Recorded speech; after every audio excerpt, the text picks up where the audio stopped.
Welcome to studio in Telugu.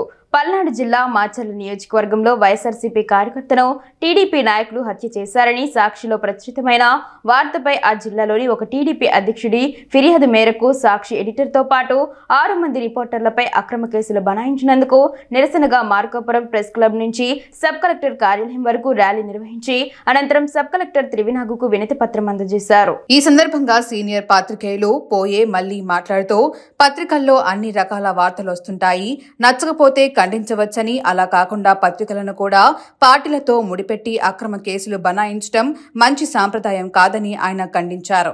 అక్రమ కేసులను ఎత్తివేయాలని demand చేశారు. ఈ కార్యక్రమంలో మార్కాపురం పట్టణానికి చెందిన ప్రింట్, ఎలక్ట్రానిక్ మీడియా రిపోర్టర్లు పాల్గొన్నారు. ఒక దారుణాన్ని ప్రజెంట్ చేసిన సాక్షి దినపత్రిక మరి ఎడిటరు, డెస్క్ ఇన్ఛార్జి ఆ రిపోర్టర్ మీద మరి పార్టీ పరంగా ఉన్న విభేదాలను కూడా పత్రికల మీద చూపడం చాలా దారుణమైన విషయం. పత్రికా స్వేచ్ఛకు భంగమైన కార్యక్రమాలు, ఇలాంటి కార్యక్రమాలు ఈరోజు ఇవాళ మనం చూసిన ఒక సాక్షి మీద రేపు ఇంకో పత్రిక మీద చూడాల్సిన పరిస్థితి ఉంది. కాబట్టి భవిష్యత్తులో పత్రికలు, పత్రికా విలేకరులందరూ ఒకటే అనేది ప్రతి వాళ్ళు కూడా మనం భావించాలి. దానికోసం పోరాటం చేయాల్సిన పరిస్థితి ఉంది. అది వైసీపీ కార్యకర్త టీడీపీ వారి దాడితో చనిపోయారని వార్తను వస్తే ఆ వార్తను రచించినందుకే, దాంట్లో పబ్లిష్ చేసినందుకే మరి ఆ రిపోర్టర్ను ఆ సమాచారం వచ్చిన దాని మీద కావాలంటే ఖండనిచ్చవచ్చు, ఆ ఖండనను పత్రికల్లో వేయించుకోవచ్చు. కానీ అది ప్రిమినరీగా బాధ్యత ఏంటంటే అప్పటికప్పుడు అందుబాటులో ఉంటే వాళ్ళని కూడా సమాచారం తీసుకొని ఫలానా వాళ్ళు అందుబాటులో ఉన్నారో లేదు అనే విషయాన్ని రాయడం జరుగుతుంది. లేదా ఆ వార్త ఏదన్నా వస్తే ఖండించడం అనేది జరగాలి. అంతేగాని నేరుగా డెఫమేషన్ షీటు లేకపోతే నేరుగా ఏదో క్రిమినల్ కేసు అనేది పెట్టడం అనేది ఇది సరిపాటి కాదు.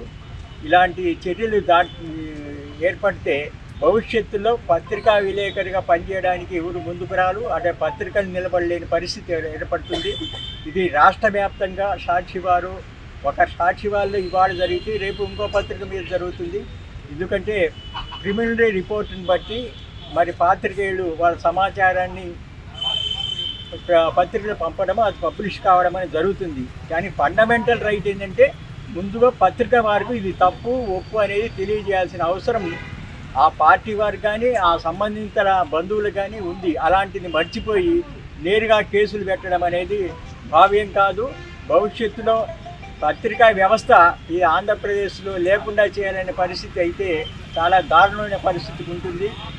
ఇప్పటికే చాలా ఆటుపోట్లు జరుగుతున్న పరిస్థితి. గత ప్రభుత్వం కానీ ఈ ప్రభుత్వాలతో పార్టీలతో సంబంధం లేకుండా పత్రికా విలేకరులు పనిచేస్తారు, యాజమాన్యానికి లోబడి పనిచేస్తారు. కాబట్టి వాటికి రక్షణ బాధ్యత యాజమాన్యాలతో పాటు పత్రికా విలేకరులను కూడా ముందు రక్షించాల్సిన అవసరము ఈ ప్రభుత్వం మీద ఉందని గుర్తించాల్సిందిగా మేము ఈ సమయంగా తెలుస్తూ, రాష్ట్ర వ్యాప్తంగా జరుగుతున్న ఈ నిరసన కార్యక్రమాల్లో మరి మార్కాపురం ప్రెస్ క్లబ్ ఆధ్వర్యంలో ఏపీడబ్ల్యూజీ సహకారంతో మొత్తం కూడా ఈ కార్యక్రమాన్ని జరిపాము.